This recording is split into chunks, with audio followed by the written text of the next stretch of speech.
In the mid-21st century, humanity was embroiled in its most deadliest conflict to date. It was not a war of resources or invasion, but an attempt to unite the peoples of the earth under a single government. They promised equality, abundance, and peace, but at the cost of individuality, privacy, and choice. Some nations collaborated with the growing Union, while others resisted.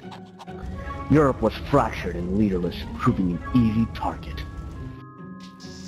The Middle East was pacified, with all sparks of radicalism and terrorism extinct. Aggressive biological weapon attacks provoked the few remaining countries to launch nuclear missiles, causing the collapse of what was left of the forces allied against the Union. From the ashes of the Americas, there arose a challenger, General Morris.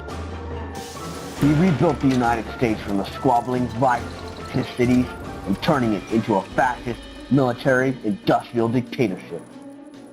In the name of the war effort, he absorbed the remaining nations of the Americas, Australia, and numerous smaller islands in the Pacific. Due to the treacherous General Inferno Blair, the resistance was fed the illusion of a winnable stalemate, and the campaign devolved downhill as another biological weapon was unleashed. The resistance became a lost cause, their territory shrinking every day as millions died. Years later, when only pockets of the resistance remained, concentrating near the coast of the Americas, did the end seem near. A final biological weapon was used, the gray flu, turning infected into rabid, violent husks of their former selves. This would seem to be the final nail in the coffin, but when Morrissey, on death's door,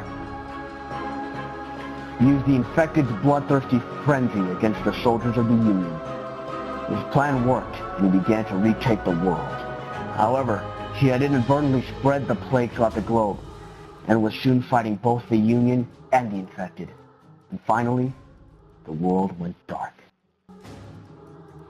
On that fateful day, when the resistance seemed to teeter on the brink of defeat, a group of teenagers hid in the bunker to wait out their impending doom. When they emerged, they found a devastated, lonely world, free from the oppression of both the resistance and the Union. They were picked up by a group of survivors, and due to a misunderstanding, the group had to prove themselves worthy of the sanctuary. However, their supposed safety was unraveled as the dead city finally woke up.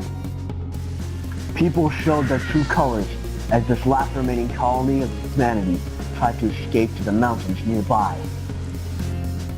The remaining people took refuge in an old missile silo, and they rested easy that night, until they were woken up by the chaos left in the traitor's wake.